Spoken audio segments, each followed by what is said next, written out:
तो स्टार्ट करते हैं अपना अगला लेक्चर जो इलास्टिसिटी पे है, मैकेनिकल प्रॉपर्टीज ऑफ सॉलिड्स पे ही अभी है। मैंने आपको ना पिछली क्लास में 10 क्वेश्चन दिए थे केवल करने के लिए, जस्ट इसलिए कि इतने कम देंगे तो शायद मूड बन ही जाए करने का। 5 sold example and 5 NCERT exercises के। कितने बच्चों ने ईमानदारी से वो 10 ट्राई कर दिए हैं? Yes sir. देखो अभी भी मुझे लगता है कि बहुत से बच्चे ऐसे होंगे कि वो 10 सवाल भी अटेम्प्ट नहीं करके लाए। हर्षित करके लाए हो आप 10 हैं? बुक ही अभी लिए, खरीदी अभी है या खरीदी अभी है? तो ये जाते टाइम भी हो सकता था एक, ये आज आते टाइम बुक खरीदी, कल गए थे तब खरीद लेते। देखो यार, और क्या मैं एक सवाल दूं रोज का? अगर ऐसे भी नहीं करोगे तो फिर कैसे करोगे बताओ यार। देखिए हम सबसे पहले अपना डिस्कशन पे आते हैं। जो भी आपको काम किया गया था उसके डिस्कशन से हम शुरुआत करते हैं आज की क्लास में। पहले मैं आता हूँ सोल्ड एग्जांपल्स पे। सारे आपको सोल्ड एग्जांपल दिए गए थे करने के लिए।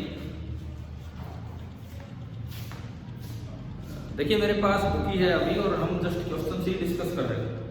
पहला सवाल एग्जांपल 9.1, कोई प्रॉब्लम है किसी को?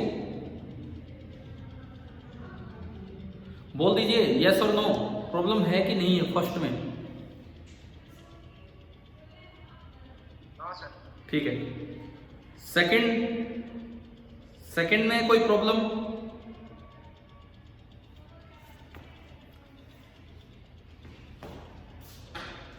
सेकंड क्या किसी से हुआ भी कि नहीं हुआ? इसमें क्या है कि कॉपर वायर और स्टील वायर। तो एक काम करते हैं, एग्जाम्पल 9.2 को एक टॉपिक की तरह हम पढ़ते हैं और हम जो अगला जो पार्ट है जहां से स्टार्ट कर रहे हैं वो है series combination of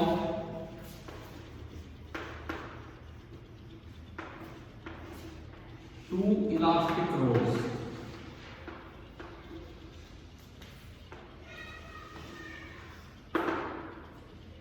Series combination of two elastic rods.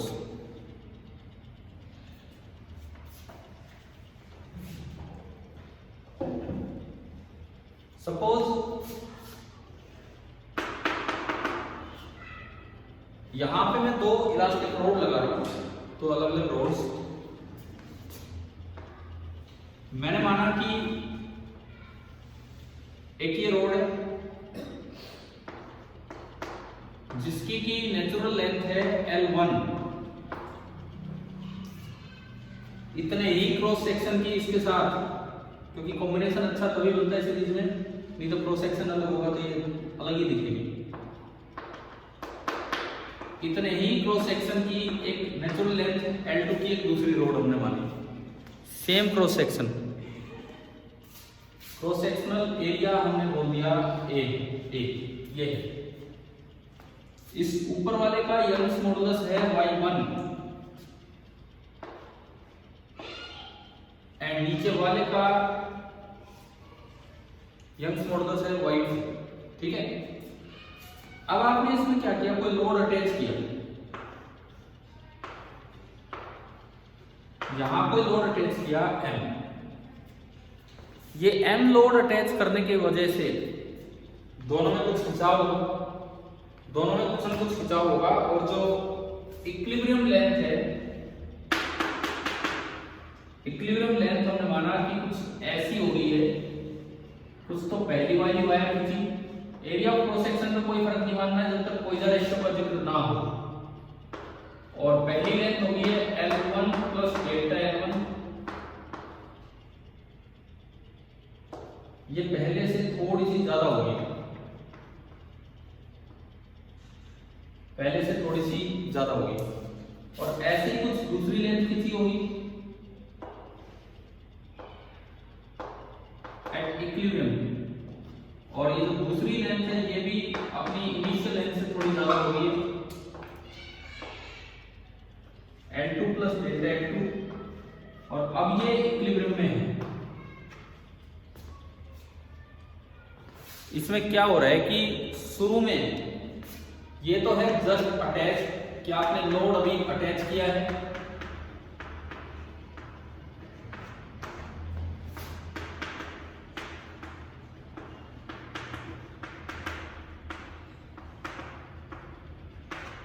और ये सिचुएशन है जब दोनों इसमें हैं इक्विलिब्रियम में, ये इस तरह का सिचुएशन।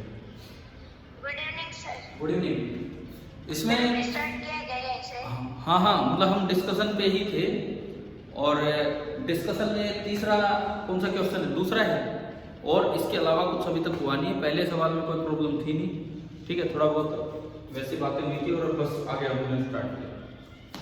तो ये जो आपने हेडिंग डाली है, इसके साथ, क्योंकि इस पे बेस्ड क्वेश्चन करने के लिए हम ये लिख सकते हैं कि एनसीईआरटी एग्जाम्पल 9.2 उसको हम एक टॉपिक की तरह बना के पढ़ रहे हैं। ये है,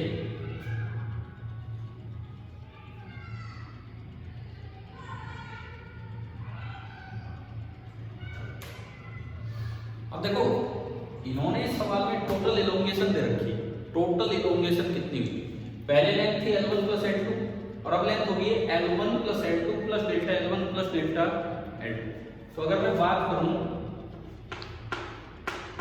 टोटल इलोंगेशन की, अगर मैं बात करूं टोटल इलोंगेशन की डेल्टा L, वो आपका है delta L1 plus delta L2, जो कि इस सवाल में दिया गया है, ये मैं मेंशन कर रखा है।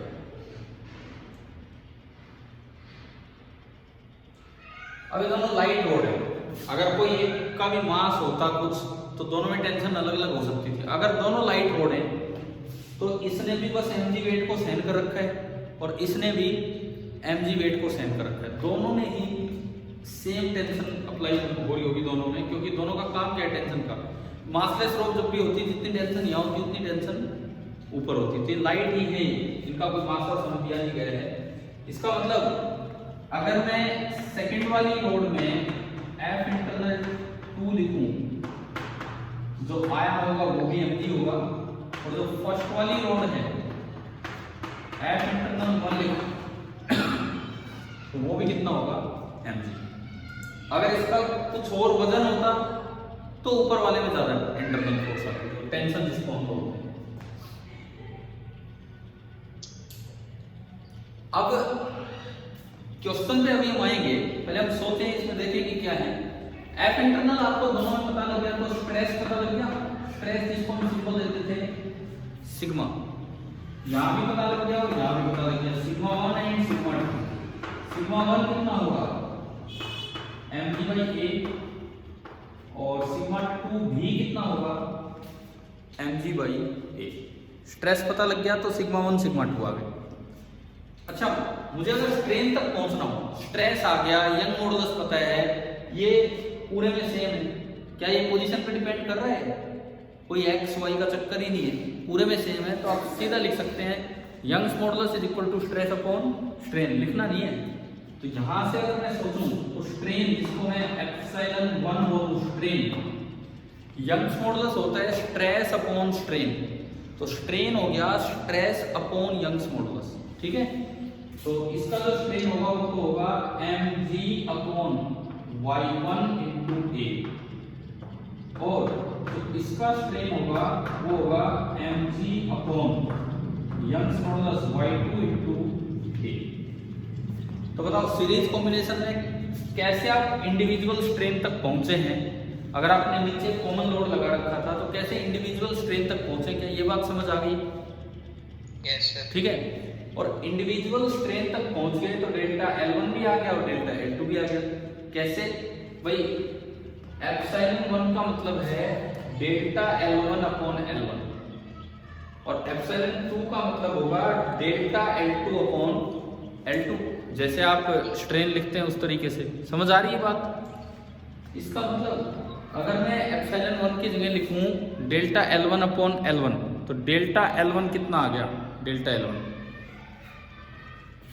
यहां से मैं अगर डेल्टा L1 लिखूं तो डेल्टा L1 अपॉन L1 ये है, तो डेल्टा L1 कितना आ गया? mg L1 अपॉन y1 क्या इतना समझ आ रहा है? ठीक है, और यहां से डेल्टा L2 आ गया, ऐसे ही डेल्टा L2 अपॉन L2 उधर गया तो mg L2 upon y2 into a। मेरे पास डेल्टा L1 आ गया और डेल्टा L2 आ गया। आप ये चीज डायरेक्टली भी लिख सकते थे, बताओ कैसे डायरेक्टली? कौन सा आपने ऐसा फॉर्मूला पढ़ रखा है जिससे चीज डायरेक्टली लिखी जाती है? हमने स्प्रिंग कांस्टेंट की तरह के याद किया है, YA/L है ना।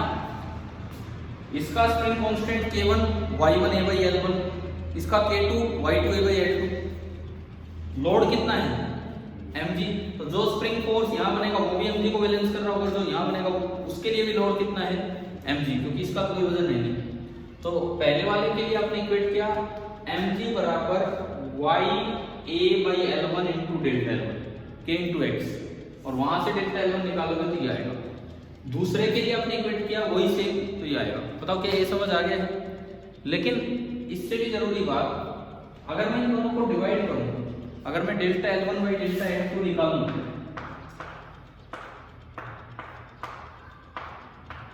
कितना आ रहा है सीरीज में? L1 upon Y1 is equal to L2 upon Y2 is equal to mg by a से mg बाई a कैंसिल हो गया, ठीक है। तो ये बचा L1 अपॉन Y1 और उसमें नीचे L2, तो ये बचा L1 by L2 into Y2 by Y1। अब ये फॉर्मूले की तरह रखने की जरूरत नहीं है, आपको ये बनाना आना चाहिए। ये कैसे मैं अभी आपको इस सवाल में अप्लाई करके दिखाऊंगा। पहले तो आप ये नोट कर लो कि सीरीज कॉम्बिनेशन जब भी आए इलास्टिक रोड्स का, तो हमें इस तरह आगे जाना है कि दोनों में टेंशन सेम होगी और उसका यूज करना है।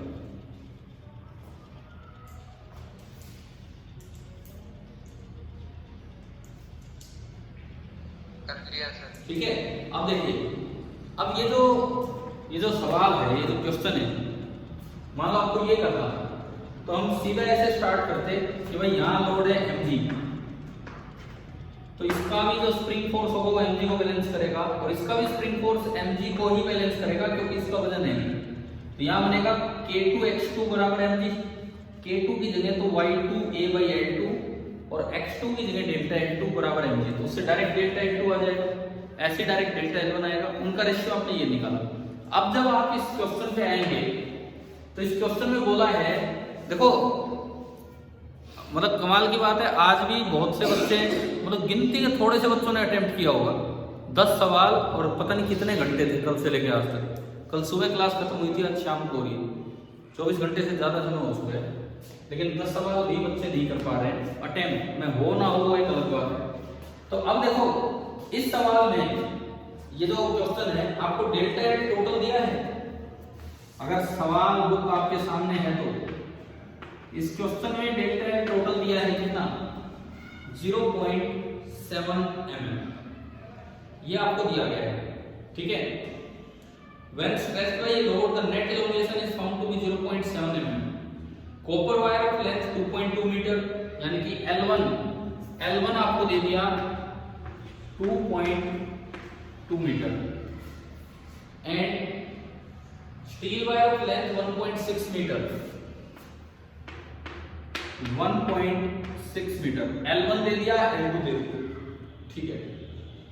अच्छा, इनमें एनसीईआरटी में वो हर सवाल में यंग मॉडुलस नहीं देगा, उसने बुक में एक टेबल बना रखी है अलग से, तो एनसीईआरटी नहीं देता, लेकिन वैसे अगर सवाल आएंगे तो यंग मॉडुलस आएगा क्वेश्चन में।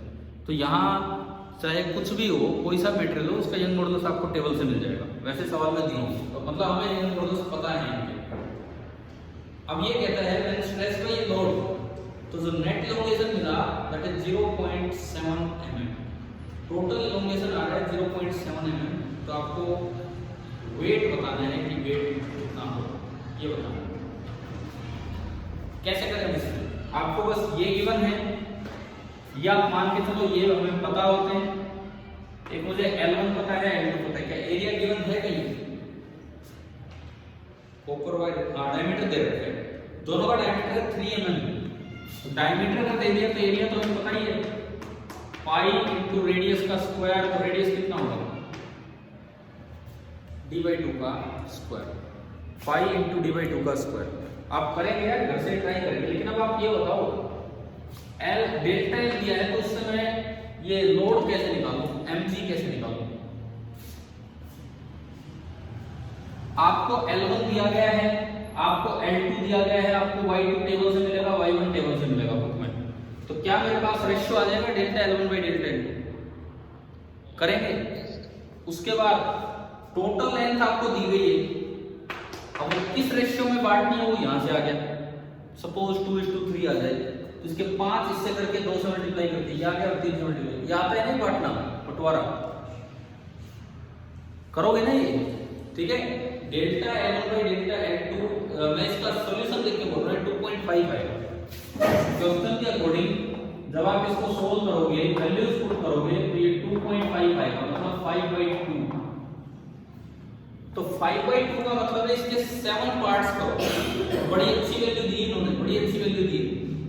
0.7 mm के 7 पार्ट कितना हो गया 0.1 mm को 5 से मल्टीप्लाई करो, यानी कि जो पहली रोड है वो तो 0.5 mm एक्सटेंड हुई होगी और दूसरी रोड 0.2 mm एक्सटेंड हुई होगी, तब जाके ये हो गया। चलो ठीक है, यहां तक तो हो गया। अब लोड कहां से निकालें, आपको अलग अलग एक्सटेंशन पता लग गया, अब लोड कहां से निकालें। कहीं से भी निकाल लो, चाहे तो इससे निकाल लो चाहे इससे निकाल लो।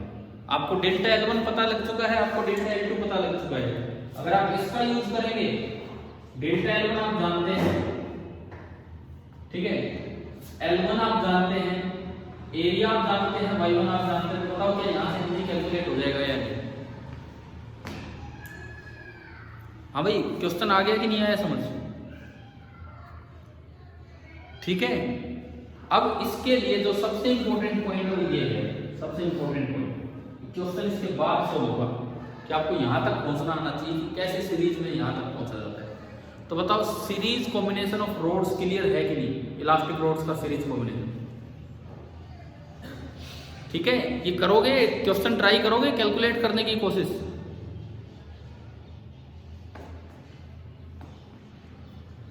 नो रिस्पॉन्स टू स्टिमुली, अरे भाई कोई जवाब तो दो। ये कर लिया है तो बहुत अच्छी बात है, कर लोगे कि नहीं अब। यस सर, कर लेंगे सर। ठीक है, करना तो जरूर है। क्वेश्चन नंबर 3 बताओ, ये हो गया क्या 3 ह्यूमन पिरामिड।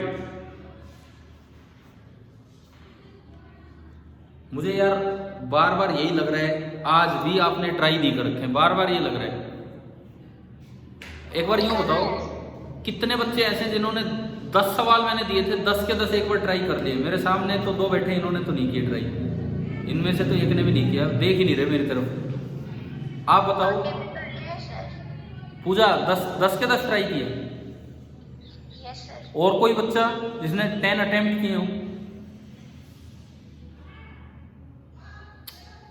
यार देखो डिस्कशन में कैसे मजा आएगा, थोड़ा सा काम दे रहे हो वो नहीं कर रहे हो। अब अगर कोई बच्चा ये बहाना लगाए कि मैं तो कुछ और कर रहा था इस समय, या मैं और ही कुछ मतलब सब्जेक्ट क्या फिजिक्स में ही कुछ और कर रहा हूँ, तो ऐसे बहाने मत लगाना, क्योंकि जो काम दिया जाए वो तो कीजिए, उसके अलावा से कुछ भी कीजिए आप। तो तीसरा सवाल किस किस से हो गया, एग्जाम्पल 9.3 ह्यूमन पिरामिड हो गया सर। हो गया एक। और कोई पूजा, ये हो गया था सेकंड वाला, दूसरा जो क्वेश्चन था ये। No sir. अभी आ गया समझ। Yes sir. ठीक है। अरे बच्चों बताओ, 3 डिस्कस करवाऊं कि नहीं। पूजा से तो हो गया, और कोई बोलिए। No sir. ह्यूमन पिरामिड अगर आपने नहीं किया है अटेम्प्ट, तो आप अटेम्प्ट करेंगे, बात सीधी सी है। देख लीजिए यार, कोई जवाब ही नहीं आ पाता है, और चुप्पी का मतलब यही होता है कि भाई कर ही नहीं रखा हमने भाई।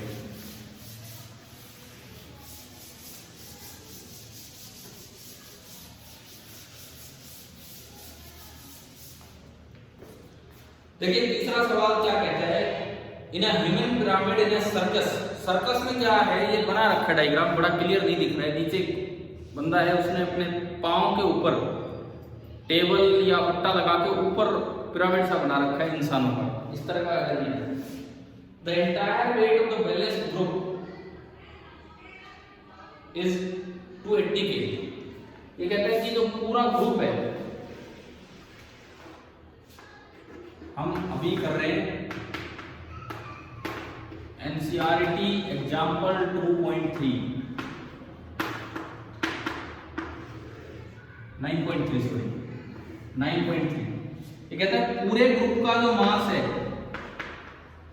परफॉर्मर के अलावा भी बाकी सब कुछ, पूरे ग्रुप का जो मास है दैट इज 280 kg। ये आपको दिया गया है। अच्छा, इसके बाद the mass of the performer lying on his back at the bottom of the pyramid is 60 kg। अब जो सबसे नीचे जो परफॉर्मर है, सबसे नीचे जो परफॉर्मर है जिसने अपने दो पांवों पे ये पूरा वजन उठा रखा है, ठीक है भाई, ये लेटा हुआ है जैसे भी, सबसे नीचे जो परफॉर्मर है उसका वजन है 60 kg। तो बताओ इसके ऊपर वजन है कितना ऊपर? यूं मान लो जैसे ब्लॉक रखा है इसके पांवों पे, तो उस ब्लॉक का बचा हुआ वजन कितना हो गया?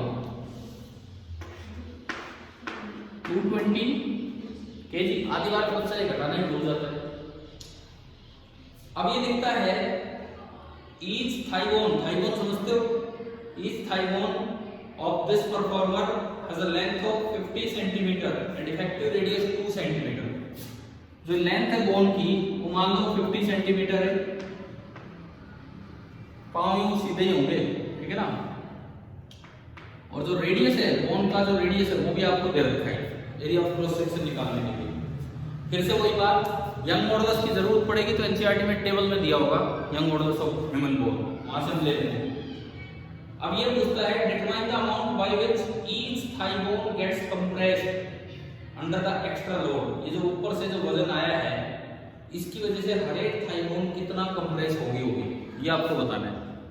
कंप्रेशन तब आएगा जब स्ट्रेन आए, स्ट्रेन तब आएगा जब स्ट्रेस आए, क्योंकि यंग मॉडुलस हमें पता होता है। स्ट्रेस तब आएगा जब इंटरनल फोर्स है, और इंटरनल फोर्स लाने के लिए आपको फोर्स बैलेंस करना है और कुछ नहीं करना है। देखो कितना वजन रखा हुआ है दो पाँव पे, टोटल दोनों पाँव पे मिला के 220 kg यानी कि 220 G। क्लियर? यानी कि आधा आधा बढ़ जाएगा, बराबर बाई सिमेट्री, 110 G यहाँ और 110 G यहाँ, और ये रेस्ट पे है। तो बदले में पाँव ने जो नॉर्मल लगाया होगा, पाँव ने जो नॉर्मल लगाया होगा, जो पाँव का इंटरनल फोर्स की तरह काम करेगा किसी भी क्रॉस सेक्शन पे, वो भी कितना होगा? 110 G एंड 110 G। ठीक है, F इंटरनल आ गया, F इंटरनल आ गया 110 G।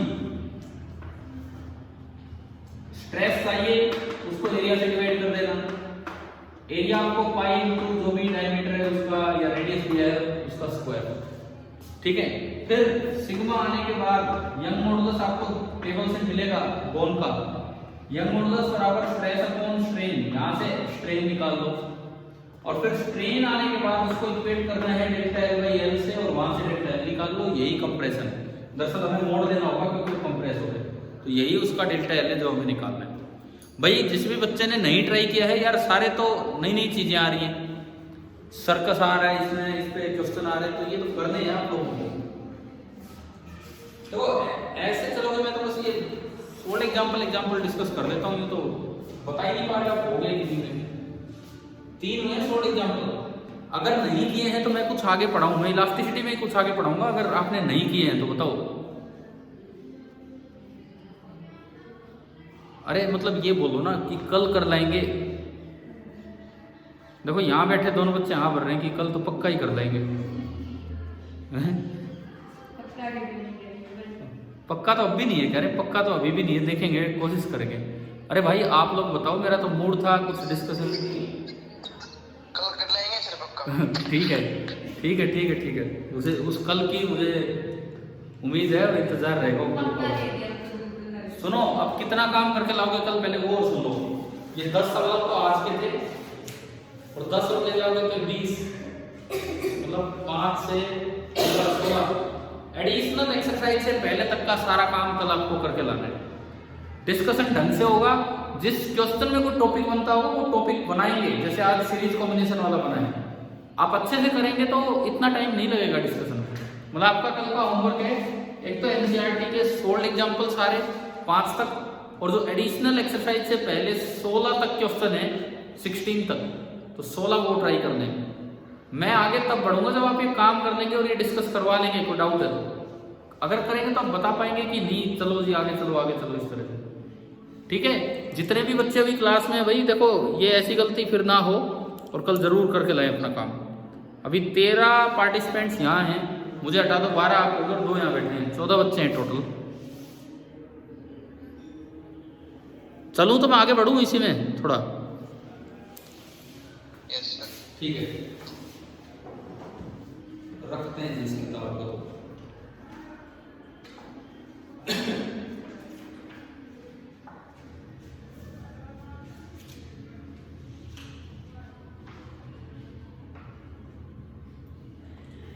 अब देखिए,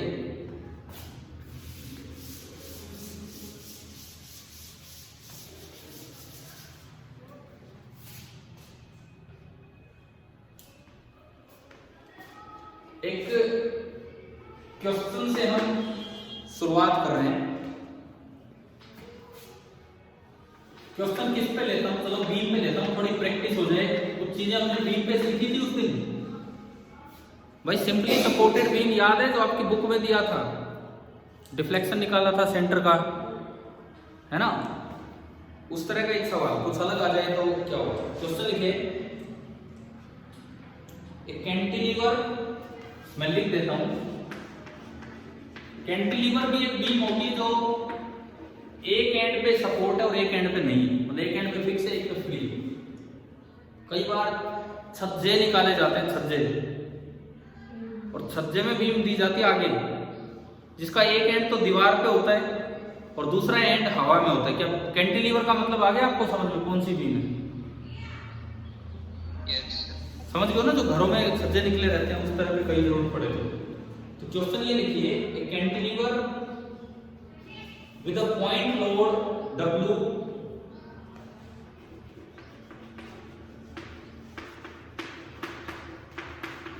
cantilever with a point load W at its free end, with a point load W at its free end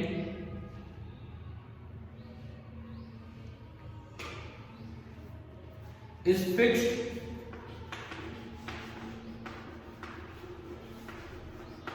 at another end.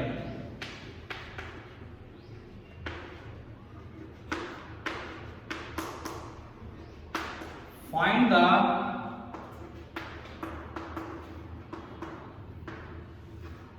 deflection, मतलब वही depression, deflection of the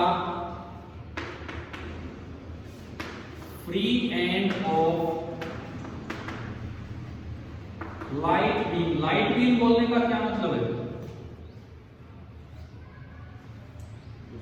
मतलब उसका wait आपको नहीं consider करना है। Free end of the light beam,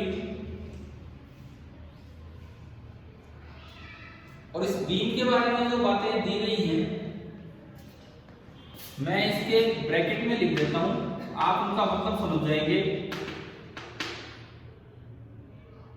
हम length of the beam को कैपिटल L से डिनोट कर रहे थे, स्मॉल l से, किसी से कर दो कोई फर्क नहीं पड़ता। Length, breadth, depth and Young's modulus. Beam के बारे में, वो रेक्टेंगुलर क्रॉस सेक्शन की बीम है, length, breadth, depth and Young's modulus ये आपको दिया गया है। और अब आपको निकालना है कि फ्री एंड का कितना डिप्रेशन होगा, ये आपको निकालना है।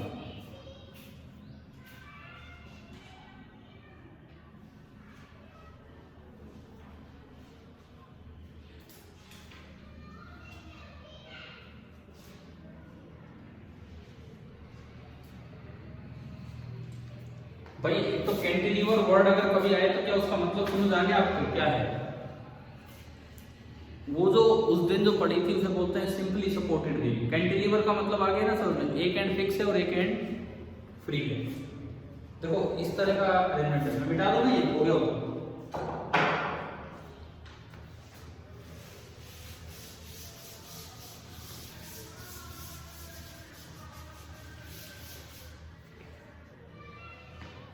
देखिए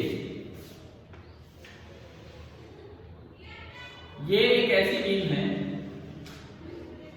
जिसका एक एंड तो किसी दीवार में फिक्स है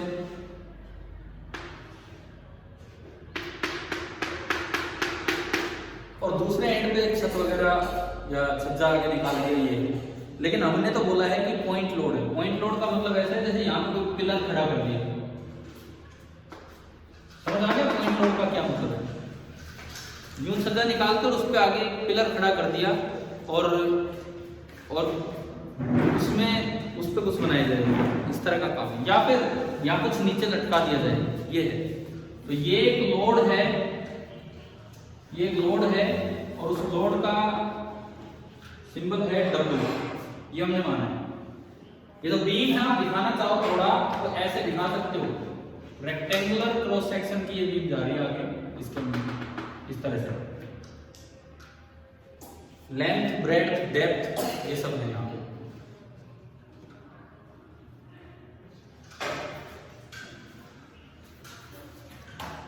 अब इसमें कैसे हम शुरुआत करें, क्या तरीका था हमारा? मैं इसलिए सवाल ले रहा हूं, उस दिन जो किया वो तो एनसीईआरटी बुक का क्वेश्चन था, थ्योरी में दे रखा था। उसके अलावा कुछ और आ जाए तो डिफ्लेक्शन कहाँ कैसे निकालें? अरे चुपचाप बैठो, इधर सुनो, देखते हैं। दियो चुप चुप चुप चुप।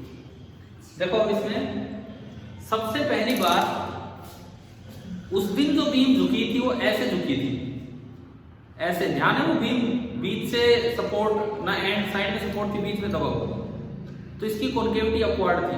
आज जो बीम झुकेगी वो कैसे झुकेगी? नीचे। उस मोमेंट को बोला था हमने सैगिंग, वर्ड यूज किया था सैगिंग। आज बोलेंगे हॉगिंग। हॉगिंग उस दिन भी शायद नाम ले लिया होगा। तो एक तो आप इस बात का ध्यान रखें, सैगिंग का मतलब होता है बेंडिंग मोमेंट पॉजिटिव है और हॉगिंग का मतलब होता है कि बेंडिंग मोमेंट नेगेटिव। शुरुआत करने के लिए कन्वेंशन है जहां से हम शुरुआत करेंगे।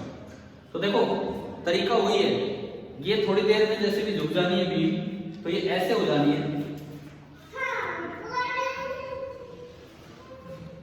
भाई इतनी भी खतरनाक नहीं होनी है, ये तो फिर बीम क्या है पता नहीं क्या हाल हो गया, लेकिन हम तो दिखाए ना किसी तरह से। और मुझे ये निकालना है, ये depression at the end, at the centre नहीं एट द एंड, ये हमें निकालना है, ये हमें निकालना है, ठीक है। और पॉइंट लोड उधर लगा रखा है W। आप एक बार ध्यान में लाओ कि उस दिन कैसे किया था, जस्ट फॉर प्रैक्टिस, ताकि ये करना आ जाए। अरे क्या बोलो मचा रही बाहर चलो इधर।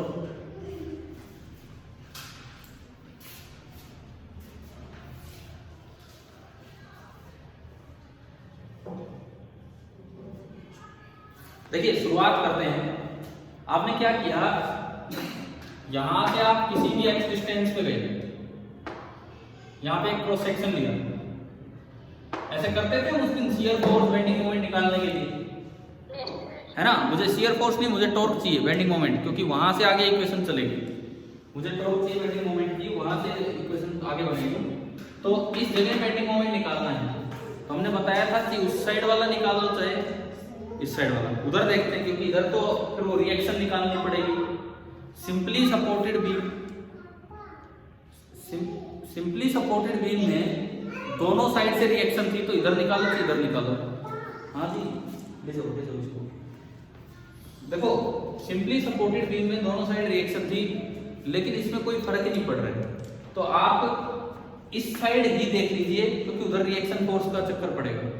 तो मैं लिखूं इस क्रॉस सेक्शन पे बेंडिंग मोमेंट, इसको नाम आपको याद हो हम देते थे x x डैश, है ना।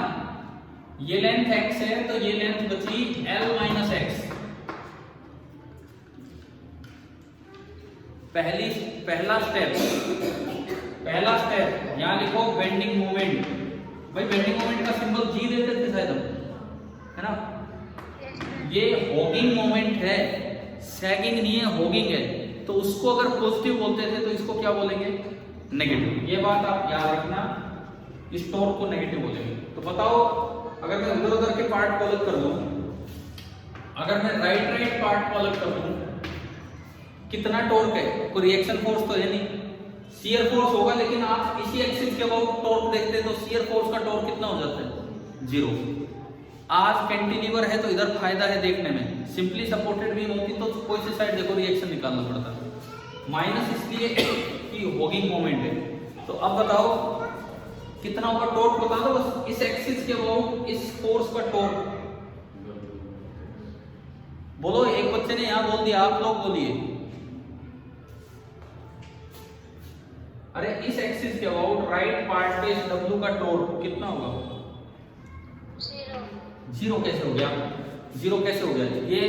ये जो एक्सिस है, देखो ये वाला एक्सिस है जो यहां से हम ले रहे हैं, ठीक है, और W इंटू परपेंडिकुलर डिस्टेंस, और परपेंडिकुलर डिस्टेंस कितनी होगी? L minus x, W into L minus x. Clear है? एक पॉइंट के अबाउट मान लो, इस पॉइंट के अबाउट टॉर्क हम निकाल रहे हैं, W into L minus x. उस दिन भी लिखा था ना ऐसे ही, उस दिन W/2 और W/2 बने थे तो उनका हमें लिखना पड़ा था, लेकिन आज एक का ही हो गया। क्लियर? ठीक है। माइनस क्यों लगाया? नेगेटिव साइन ड्यू टू, इस मोमेंट को हम क्या नाम देते हैं?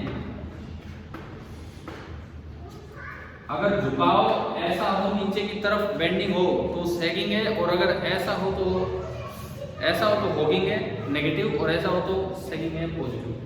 पहले तो आप बताओ जी लिखना आ गया, ठीक है। इसके बाद सोचो अगला स्टेप क्या था? 2 बार इंटीग्रेशन करना पड़ेगा बेंडिंग इक्वेशन को बना के। करो तो स्टार्ट, तभी तो हम डिप्रेशन तक पहुंचेंगे। ओरिजिन इसको मान लेते थे हम, ये आपका होता था एक्स एक्सिस और ये आपका होता था वाई एक्सिस। बिल्कुल वही काम सेम। अरे तुम जाओ,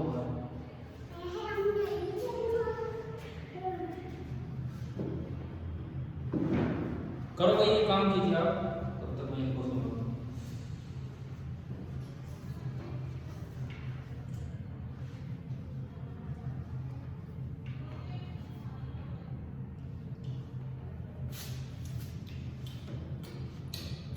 पहले तो ये बताओ, क्या यहां तक समझ आ गया कैसे किया ये, है ना? यस। इक्वेशन क्या होती थी हर बार? G बराबर Y इंटू आई जी। समझ नहीं आया? क्या इक्वेशन थी? याद नहीं आ रही? याद नहीं आ रही उस दिन की इक्वेशन? 2-3 दिन पहले का ही तो काम है। G बराबर Y into I G into, बोलो आगे। नहीं, अरे यार, G बराबर Y into I G into D square Y by D X square, कुछ ऐसा था कि नहीं? उसको 2 बार इंटीग्रेशन किया था हमने। नहीं तो सवाल कैसे होगा बताओ कोई? अरे क्यों मिटा दिया भाई? देखो, नहीं तो सवाल कैसे होगा? अगर चीजें ध्यान ही नहीं होंगी तो नया सवाल तो कर ही नहीं पाएंगे, पुरानी बस जो किया होगा वही होगा। एक बार देखो अपनी कॉपी में, देखो हर्षित आप भी देखो यार, पीछे किया होगा आपने उस दिन।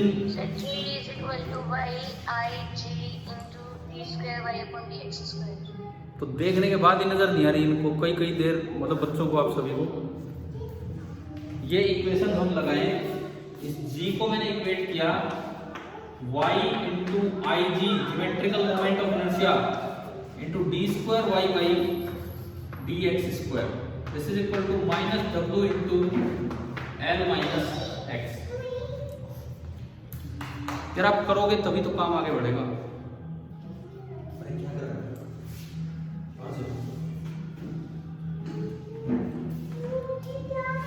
अब आप उसमें अपने स्टेप देखो ना, नहीं तो क्वेश्चन ही नहीं होगा आपसे।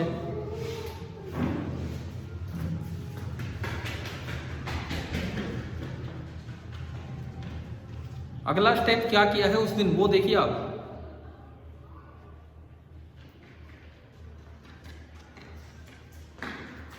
नहीं मिला, क्यों नहीं मिला? उसके बाद y is equal to function of x लिखेंगे उसको।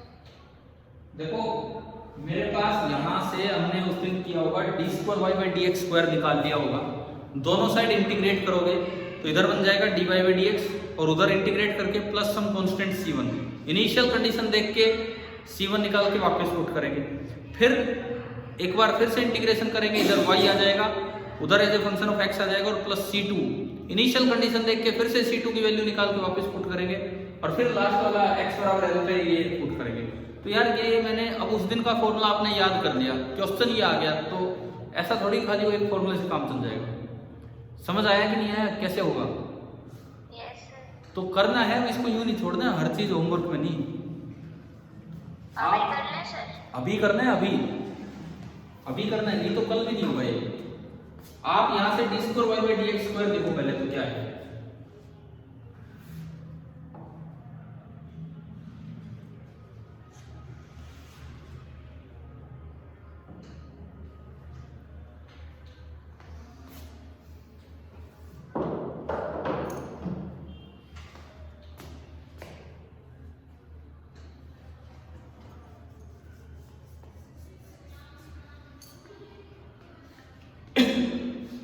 आपने इस y आई जी को नीचे भेज दिया upon y into I G, ठीक है। Integrating both the sides with respect to x, तो उसकी अगर आप प्रॉपरली इक्वेशन बनाओ तो जब इधर इंटीग्रेट करेंगे तो वो तो बन जाएगा dy बाई डी एक्स,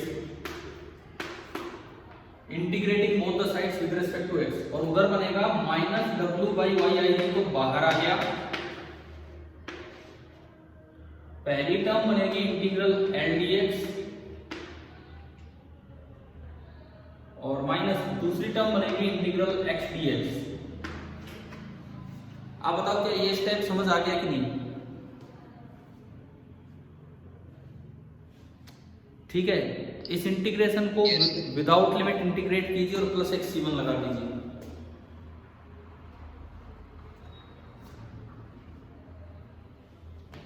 तो जब आप इसे इंटीग्रेट करेंगे तो यहां से dy बाई डी एक्स आया, dy by D X is equal to minus W upon Y I G, l बाहर आया और इंटीग्रल dx x होगा, ये x स्क्वायर बाई 2 होगा, और साथ में लग जाना है c1, साथ में लग जाना है c1। ठीक है, अब चाहो तो ये c1 की अलग करके भी लिख सकते हो, देखो उससे कोई फर्क नहीं पड़ता, मल्टीप्लाई करके लिख सकते हो, अलग करके लिख सकते हो। अलग करके लिखोगे c1 की वैल्यू अलग आएगी, ब्रैकेट के अंदर लिखोगे c1 की वैल्यू अलग आएगी, लेकिन फाइनल एक्सप्रेशन सेम बने। अब चाहो तो ये अलग से c1 ऐड कर सकते हो, चाहो तो उसके साथ, जैसे भी आप करना चाहो। अब यहाँ किसी इनिशियल कंडीशन स्लोप का यूज करके dy बाई dx हमने निकाला था, वो इस सवाल में यूज होगा। तो उस दिन अगर आपको याद हो, उस वाली में बिल्कुल बीच में स्लोप 0 हुई थी, at x equal to l by 2 dy by dx 0 हुआ था कि नहीं बताओ? उस दिन हुआ था ना, at x equal to l by 2 dy by dx 0 हुआ था, लेकिन आज कहाँ स्लोप 0 बताओ? देखो ये पहला पॉइंट है, ये दूसरा पॉइंट है, आगे गए आगे गए आगे गए, कहाँ स्लोप 0 है? 0 पे। यहाँ अगर आप टेंजेंट डालो, यहाँ तो झुक ही नहीं सकती हो। तो इसके बाद हम यूज करें इसमें, इसको कोई इक्वेशन नंबर 1 डाल दो, इसको इक्वेशन नंबर 1 डाल दो, यहाँ लिख दो कि at x equal to 0 dy by dx equal to 0, ये पुट करके c1 आएगा और फिर c1 की वैल्यू इसमें पुट कीजिए।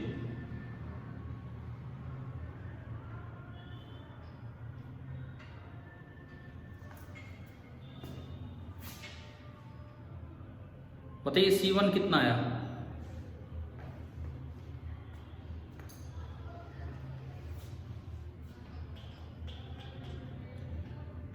हाँ जी बोलो भाई, c1 कितना आया?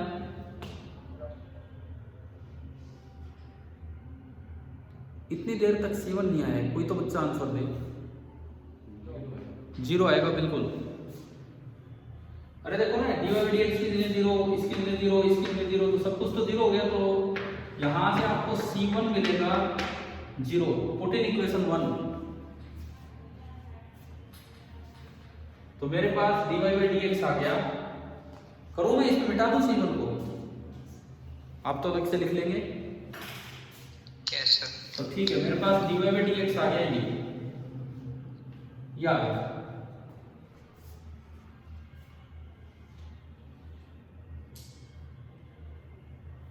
उसके बाद फिर दोबारा से क्या करना है, integrating both the sides with respect to X. फिर दोबारा यही काम, यहां तक आने के बाद integrating both the sides with respect to X, दोनों साइड फिर से आप एक्स के रिस्पेक्ट में इंटीग्रेशन कीजिए।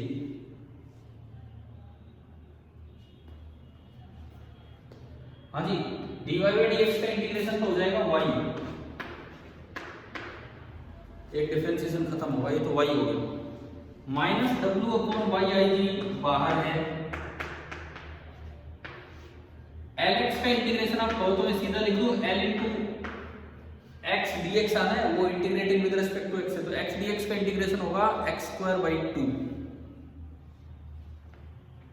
माइनस 1 बाई 2 बाहर, और x स्क्वायर dx इंटीग्रेशन क्या होगा,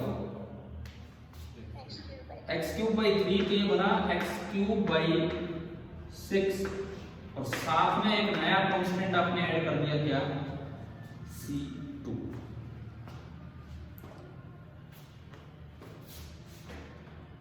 अब फिर दोबारा से हम किसी कंडीशन का यूज करें, किसी इनिशियल कंडीशन का यूज करें। इस बार स्लोप ने इस बार y दे रहे हैं, तो आप देखो कौन सी पोजीशन पे y0, उस दिन का मैं आपको याद दिलाऊं, उस वाले टॉपिक में एट x बराबर 0 एंड x बराबर l y0 था, तो हमने एक का यूज कर दिया था। आज बताओ y कहां 0 है, हाँ इसमें देख के बोलो, इसमें देख के कौन सी पोजीशन ऐसी है जहां पे y0 है, बिल्कुल 0 पे। तो यहां फिर से आप लिखेंगे at x equal to 0, y बराबर 0। इसको इक्वेशन नंबर 2 बोल के रखना, at x equal to 0, y बराबर 0, पुट इन इक्वेशन 2। हाँ, आपने दोनों को 0 0 पुट किया तो फिर से c2 कितना आ जाएगा, 0 आ जाएगा। उसको वापस पुट कीजिए तो मेरे पास y आ गया, y।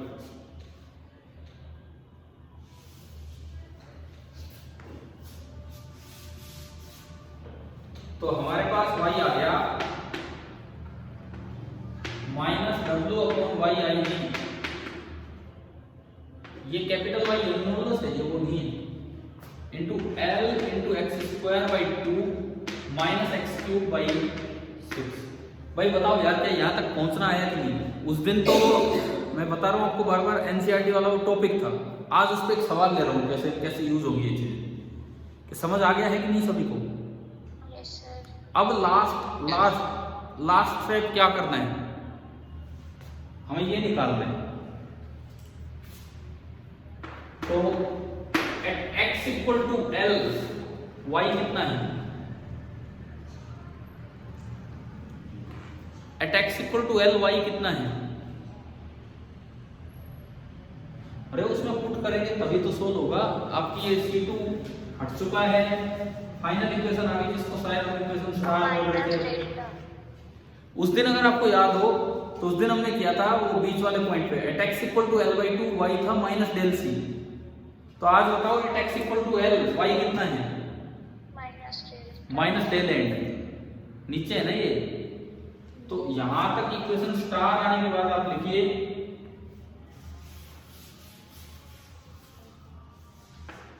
Eight x equal to l, उस दिन हमने शायद कैपिटल L ले रखा था, y equal to minus del end, ये दोनों इसमें पुट कीजिए और डेल एंड निकालिए कि क्या है।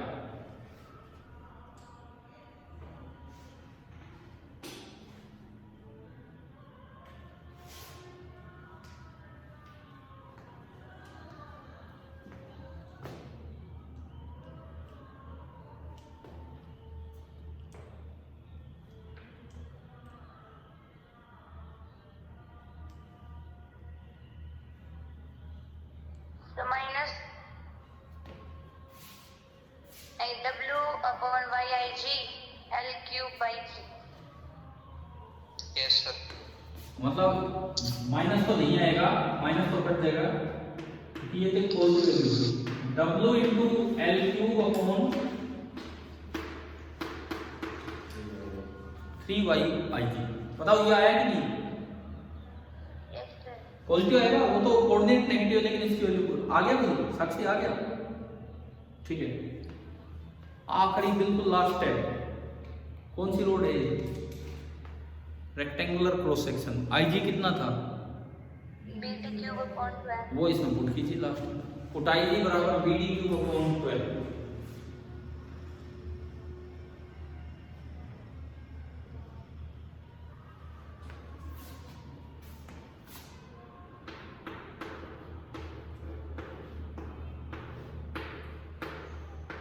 देखो ये आया कि नहीं, BD क्यूब अपॉन 12 पुट करने के बाद ये आना चाहिए।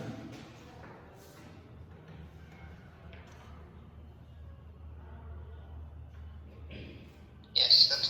ठीक है, आ गया ना समझ में? और WL क्यूब अपॉन 3/IG, ये कैंटिलीवर बीम पे अगर आप इस काम से बचना चाहो तो भाई ये याद कर सकते हो, वो तो मर्जी आपकी, क्वेश्चन है इतना करना पड़ेगा नहीं तो इससे बचना। उस दिन तो मैंने वो करवाया था सिंपली सपोर्टेड बीम का, तो कहाँ निकाला था?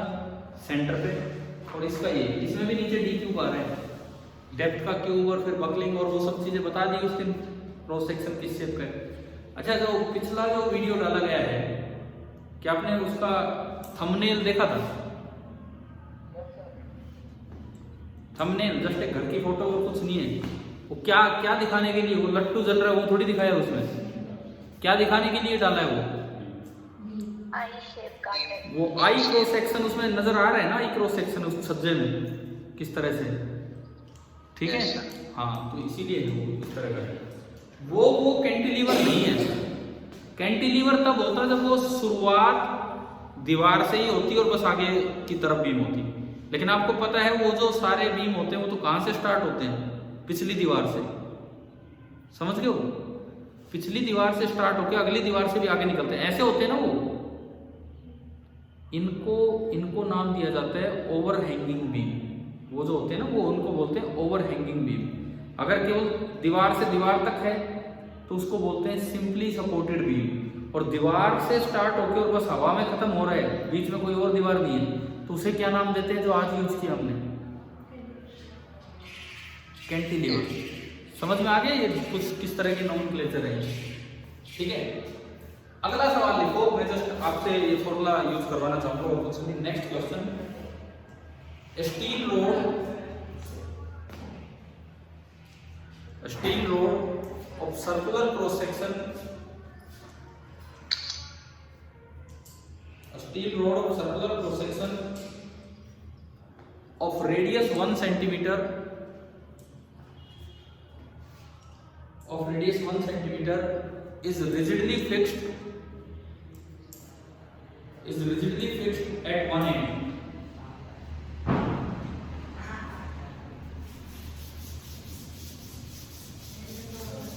Is rigidly fixed at one end. इस बार क्रॉस सेक्शन कैसा ले लिया हमने? सर्कुलर, मतलब रेक्टेंगुलर बार है कि सिलेंड्रिकल बार है? सिलेंड्रिकल बार है ना, वो है। आगे लिखिए, it's other end is loaded with 8 kilogram weight, 8 kg weight. अब लिख ऐसे देते हैं 8 kg वेट, मतलब ये तो मास है। Loaded with 8 kg weight. Calculate the deflection of the end, calculate the deflection of the end if y बराबर m मॉडुलस बराबर 2 into 10 to power 11 न्यूटन पर metre square and length of the beam is 1 meter and length of the beam is 1 meter। कीजिए एक बार try, क्या करना है?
चलिए आपने ट्राई किया होगा, पहले बताओ कर रहे हो।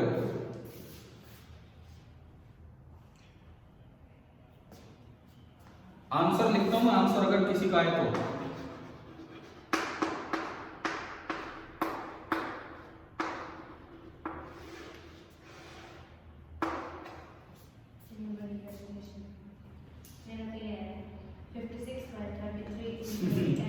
ना भाई ये मैं नहीं कर सकता सोल्व, आप करेंगे तो, है ना।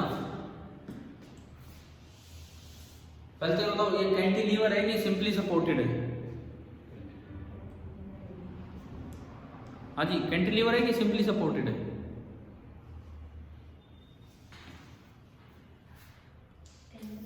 इसमें केवल इतना दिया है कि एक एंड फिक्स है, दूसरे के बारे में नहीं बताया, तो आप फ्री माने उसे, तो क्या माना जाएगा? Cantilever beam.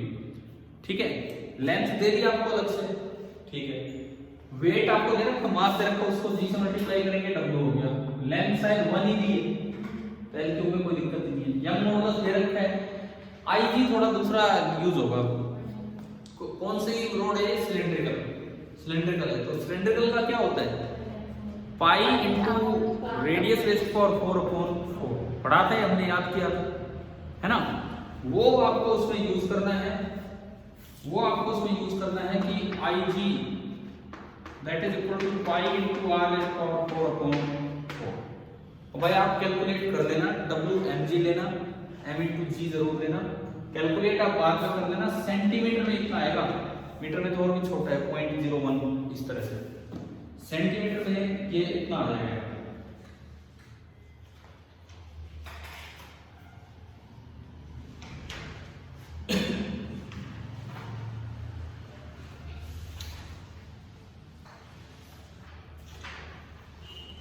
हो गया है?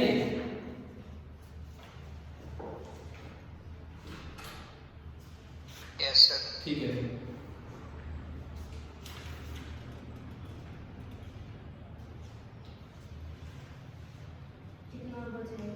चैप्टर तो कितना भी नहीं बचा, अगर आप करके लाए काम तो आज भी खत्म था, करके नहीं लाते हैं तब ये बढ़ जाता है चैप्टर। तो आज की क्लास थी तो डिस्कशन क्लास, पर काम ही नहीं करके लाते हो तो क्या करें हम, बताओ। थ्योरी कुछ नहीं होती चैप्टर की, मैं ये ना पढ़ाऊँ आपको तो आपको क्या पता लगेगा ये बचा हुआ है, कुछ नहीं होती यार थ्योरी।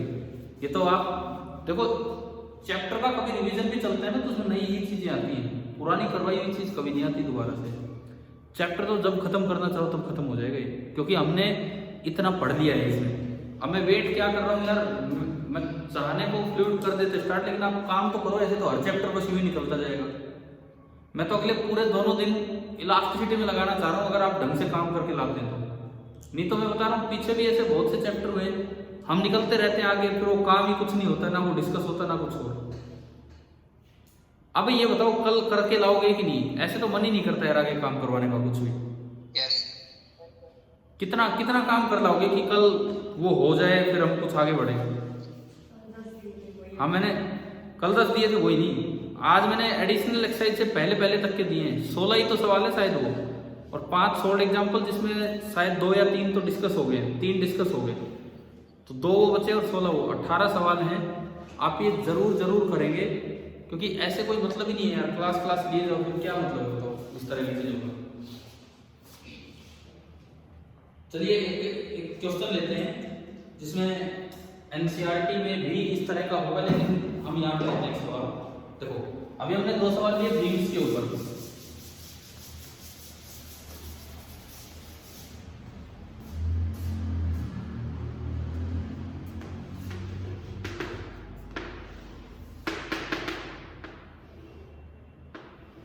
ये एक वायर है, लाइट वायर, बीच में एक मास है, फिर ये एक लाइट वायर है, बीच में एक और मास है।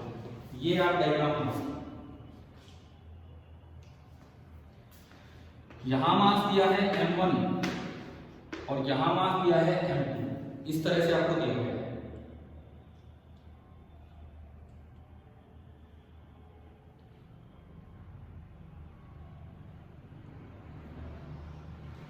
दोनों सेम वायर हमने ले ली, area of cross section same है, यंग्स मॉडुलस सेम है क्योंकि मटेरियल एक ही है, और दोनों वायर का यंग मॉडुलस है y, इस तरह से है।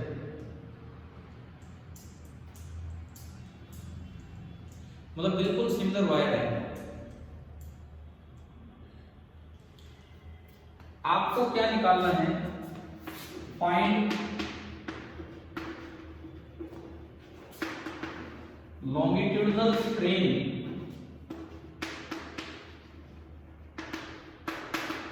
In each wire. और जब तक वायर का मास ना दिया जाए लाइट वायर माननी हो। Find longitudinal strain in each wire, ये आपको देखना है।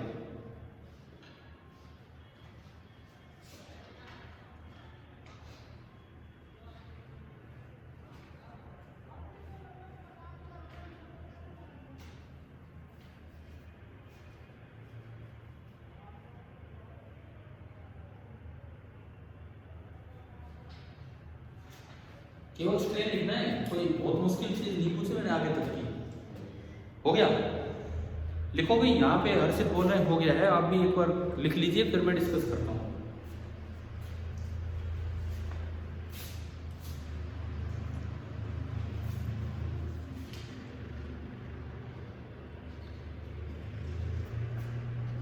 देखिए, देखते हैं, सुनिए। स्ट्रेन तब आएगा पहले स्ट्रेस लिख लोगे, क्योंकि यंग मॉडुलस पता है। इस वायर में इंटरनल फोर्स कितना है, इस वायर में एफ इंटरनल कितना है। आप इसका कोई क्रॉस सेक्शन बनाओ और इसको यहां से ब्रेक कर दो। नीचे नीचे वाले का एफबीडी देखो, नीचे नीचे वाले का वेट कितना है, m1g। तो इतना ही यहां पे लग रहा होगा एफ इंटरनल, ताकि ये रुका रहे। तो फर्स्ट वायर में एफ इंटरनल बराबर कितना आया, फर्स्ट वायर में एफ इंटरनल आ गया m1g, ठीक है। तो स्ट्रेस कितना आया, स्ट्रेस फर्स्ट वायर, ये नीचे वाली मैंने बोली है, stress F internal upon area, single wire है, एफ इंटरनल अपॉन एरिया, वही आ गया। या लिख देना कहीं भी, तो वायर्स आर सिमिलर, क्योंकि कल को आप अपने नोट्स में रिवाइज करते हो फिर समझ नहीं आता क्या है। तो वायर्स आर सिमिलर, ठीक है। सिग्मा 1 हो गया m1g बाई a। अब इसका यंग मॉडुलस है y होता है स्ट्रेस अपॉन स्ट्रेन। तो मुझे तो केवल स्ट्रेन चाहिए था और इसीलिए लेंथ दी नहीं है, डेल्टा एल नहीं निकालना मुझे, डेल्टा एल अपॉन एल निकालना है, तो लेंथ की जरूरत ही नहीं है। तो जो स्ट्रेन आया वो आया सिग्मा 1 अपॉन y, यानी कि कितना आया m1g upon y into a। आप बताओ, पहली वायर में स्ट्रेन निकालना आ गया, नीचे वाली वायर में? हाँ भाई, क्लियर है सभी को? Yes sir. अब अपर वायर का स्ट्रेन आप बताओ। ठीक है, देखो यहां तो निकाल दिया है बच्चों ने।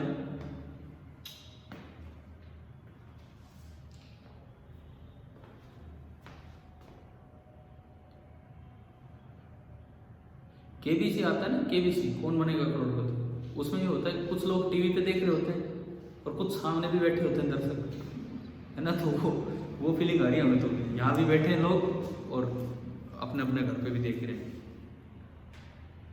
पर इसका ये मतलब नहीं मैं अमिताभ बच्चन हूँ ना, वो तो वैसे ही कंपेयर कर रहे हैं। हाँ भाई बोलो, यहाँ पे कैसे निकालें? आपको यहाँ का कोई क्रॉस सेक्शन लेना है, तो इससे नीचे नीचे का एफबीडी देखो, इससे नीचे नीचे का एफबीडी कितना वेट है इस पूरे का?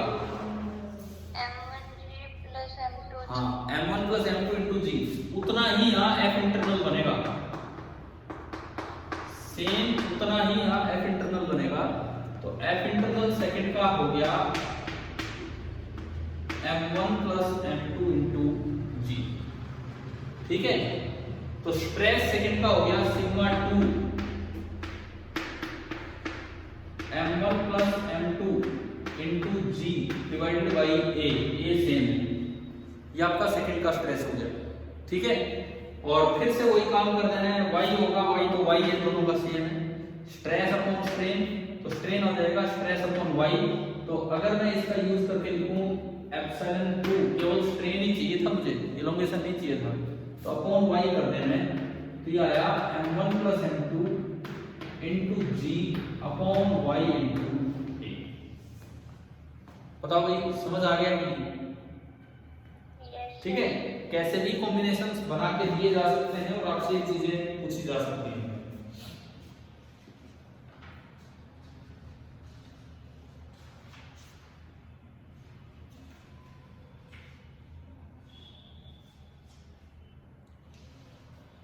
क्या हमने मैं पूछना चाह रहा हूँ, जब मैंने ईपी पढ़ाया था, इलास्टिक पोटेंशियल एनर्जी स्टोर, तो क्या उसमें ये चीज बता दी थी कि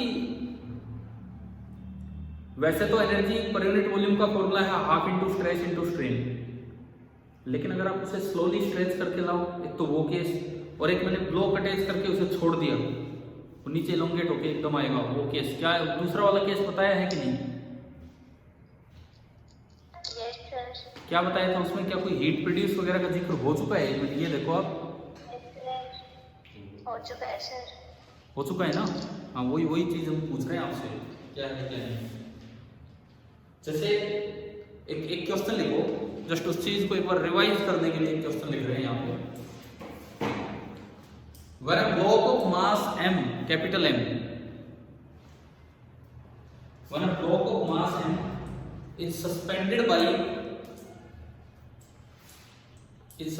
by a long wire of length L, capital L, a long wire of length L, the elastic potential energy stored is कितनी होती बताओ अगर याद हो तो?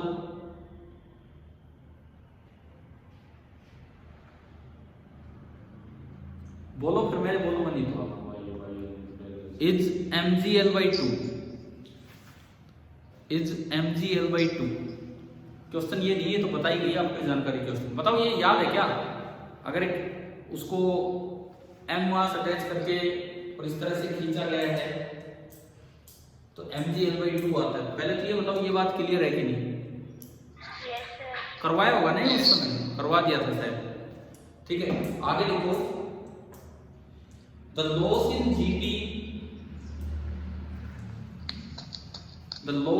GPE of the mass earth system, the loss in GPE of the mass earth system is mgh, is mgl, mgh नहीं mgl। Where does, सवाल ये है, where does the remaining mgl/2 energy go? Where does the remaining mgl/2 energy go? मतलब यही question आ गया इस तरह से। अब पहली बात आता हो तो वो याद नहीं आ रहा कि अगर m मास अटैच किया तो mgl/2 स्टोर होगी। क्या वो अब याद आ गया? कॉपी में है आपके, Yes, है ना? sir. तो ये बात भी मैं दे चुका आपको, इसका जवाब भी दे चुका हूँ। अब बताओ इसमें क्या आंसर होगा? Heat के फॉर्म में। हमने ये कहा था L एक्सटेंशन होने पे स्टोर तो एनर्जी उतनी होनी है mgl/2। अगर आपने ज्यादा वर्क कर दिया है तो एनर्जी ज्यादा स्टोर नहीं होगी बल्कि वो नष्ट हो जाएगी नॉन मैकेनिकल फॉर्म में। और फिर ये कहा था कि अगर कुछ स्पेसिफाई ना किया गया हो तो कौन सी फॉर्म मान लेनी है? हीट। तो इसका आंसर लिख दो। तो mgl/2 energy is lost in non-mechanical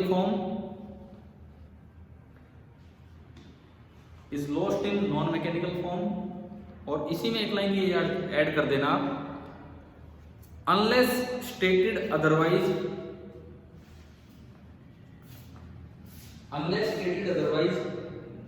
it is assumed to be heat loss, unless stated otherwise it is assumed to be heat loss। जब तक आपने कुछ और नहीं माना है तो ये जो लॉस है ये आपका हीट लॉस की कैटेगरी में काउंट होगा।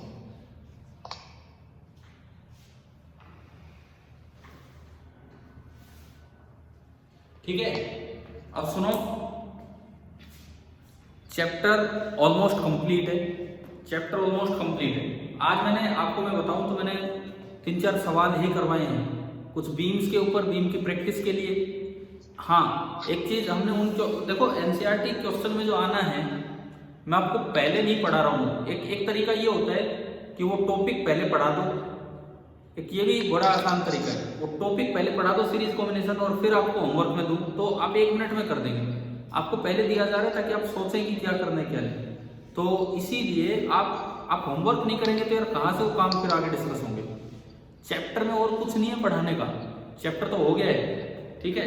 आज भी हमने बीम की थोड़ी सी क्वेश्चंस देखे, या फिर सीरीज कॉम्बिनेशन देखा, या फिर बीच में एक लोड लगा के वो देखा। शायद एनसीईआरटी में इस तरह का डायग्राम दिख रहा है इस तरह का डायग्राम। सवाल क्या है वो आप देखोगे, ठीक है।